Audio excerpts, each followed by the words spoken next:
Hey, hello again. Welcome to our third episode of Wheel of Albums.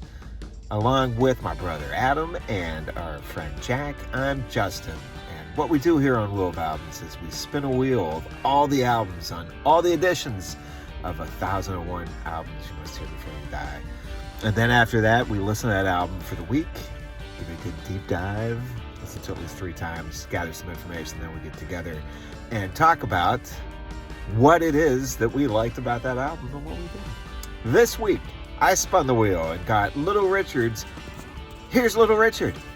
Here's Little Richard. So I was a little bit happy to listen to some Little Richard because I've seen some of his finest work on the Hollywood Squares. So my initial reaction to Here's Little Richard when it was spun for the first time was get me to a sock hop and start dancing. I didn't know that this album was a compilation of songs that was released in 1957, speeding up the R&B to make some rock and roll.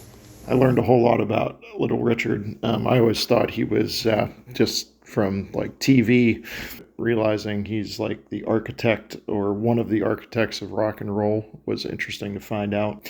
Also had to redo the lyrics to Tutti Frutti. It was originally about booty, which was also interesting to find out.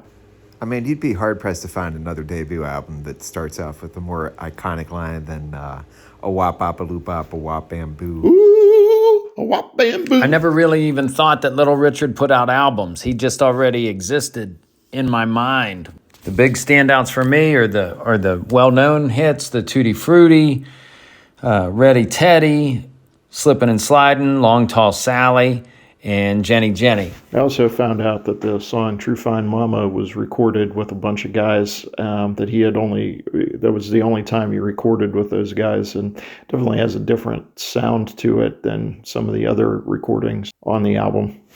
I love the amount of energy the more upbeat songs have on the first half of this album, and also songs like True Fine Mama that kind of bring a different angle to Little Richard, and just the fact he wrote most of the songs on this album too. Long Tall Sally is just a classic. Obviously, a lot of times he kind of falls into a very familiar pattern in them, but it sounds so exciting. It's hard to dislike it, even though you keep thinking, wait a second, isn't this the other song? I agree with that, Jack. And sometimes found out my tolerance for Little Richard woos was starting to grate by the end on She's Got It. Like, okay, I get it. There's your woos. And She's Got It is probably the biggest problem, where he just kind of falls into, do the Little Richard thing and we'll record it and everything will work out okay. If I'm going with one favorite song from Here's Little Richard, I got to go with Slippin' and a Slidin', Peepin' and a Hidin'. I just feel like it kind of encapsulates everything you need from a 50s rock song. Little Richard's voice is a little bit more subdued and a little bit different than on some of the other songs. I'm going to change my vote in case I didn't and give Slippin' and Slidin', Peepin' and Hidin' my highest review, just because that clearly has to be the most N' song names in one song title ever. I don't know if you two remember Down and Out in Beverly Hills with Richard Dreyfuss, but that's one of my first early memories of Little Richard is the crazy next door neighbor. My favorite is him doing Rubber Ducky on Sesame Street, where Rubber Ducky was never sung with such enthusiasm and swagger, with Little Richard playing in a bathtub with bubbles floating all around, and he's got a piano in the bathtub with him. Slipping and sliding, him and the Han. It's 1957. You walk into a malt shop. What Little Richard song are you putting on the jukebox? While I'm sipping on my egg cream over at the malt shop, I would go ahead and say Slippin' and Slidin', Peepin' and Hidin', just because then I could use the word sippin' instead of slippin'. And that's, because I'm hilarious. Going to a malt shop in the 50s and putting a Little Richard song on the jukebox. I think I'm going with True Fine Mama because it's a little bit more subdued, and it'd be fantastic to listen to while you sipped on, I'm going to say, a banana malt milkshake, where that was kind of a new thing, and since Little Richard was such a trailblazer, that would go well listening to True Fine Mama. And Little Richard probably wasn't allowed in the same malt shop as me in 1957, and that was that's awful that went on. Okay, so whenever you take all the numbers, we rated all the songs from 1 to 10 on Here's Little Richard. As you can see, our final rating was a 7.16, with Adam ranking at the highest, Jack at the lowest is 6. But then again, that's just numerically speaking. And then if you take a look at our 3 favorite songs, Tutti Frutti, Long Tall Sally, and Ready Teddy, all got high marks. Baby was the lowest. Baby. I don't know even if that is Little Richard.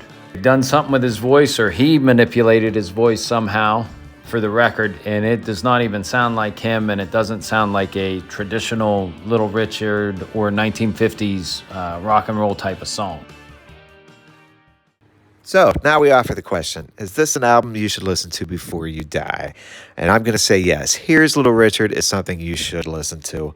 While Elvis and Jerry Lee Lewis and Chuck Berry get a lot of credit for being the forefathers of rock and roll, I think it's an injustice not to say that Little Richard should also be mentioned in the same breath as those artists. He is a great entertainer on top of that, and there's 12 ditties on here to prove that. Here's Little Richard is something you should definitely listen to before you die.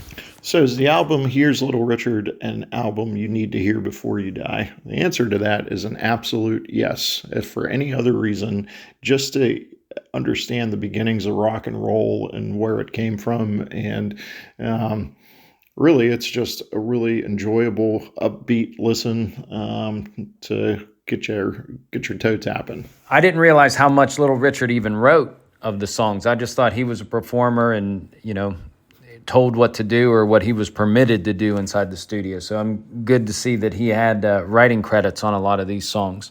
Should you listen to Here's Little Richard before you die? Yes, you must listen to Here's Little Richard before you die. It may even add some time to your life because it is an exciting, fun record. Kudos, Little Richard. You're rock and roll royalty. That is 3 yeses to Here's Little Richard, our first unanimous decision there on an album that you should listen to before you die. Tell us what you think. We'd love to hear comments from you. Leave something along with a rating on Spotify. Give us a follow and a like as well if you're following along on Instagram or on YouTube. We are new to this and we are in the early phases of this project. And we're trying to keep these just as simple, short, under 10 minutes. So if you need something quick on the go to listen to, we're here for you on Wheel of Albums. Adam, spin that wheel. What do we have next on Wheel of Albums? And up next on the Wheel of Albums, the wheel has been spun, and it's Me Against the World by everyone's favorite rapper, Tupac. All right, well, if you want to listen along with us to Tupac this week, and then join us again next week as we will do another episode of Wheel of Albums. For Adam and Jack, I'm Justin. Thanks again for listening.